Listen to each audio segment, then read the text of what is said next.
Hello everybody, welcome back. Today as well we have got you another video. In this video I'll show you how you can actually have only one name in Facebook. But before that, please do make sure to like our video, subscribe our channel, and yes, without any further delay, we're simply gonna go ahead and step into our video. For that matter, first access your particular app, Facebook app in your phone. Once you have done so, this kind of interface is gonna appear, right? And afterwards, again tap on at this icon over here, right corner. Now tap on the settings icon on top, and again tap on this Meta Account Center option on top.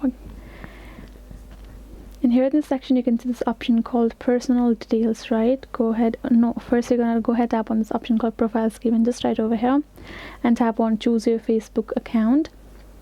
And now this will give you this option called name and username. Go ahead, tap on this name, and now you can see your first and last name, right? You can go ahead, keep your first name as you would like. You're gonna delete your surname and simply add a space for you have to write it down. So anything for you to review changes, for that tap on review changes, and you will be able to save your Facebook name that appears only one.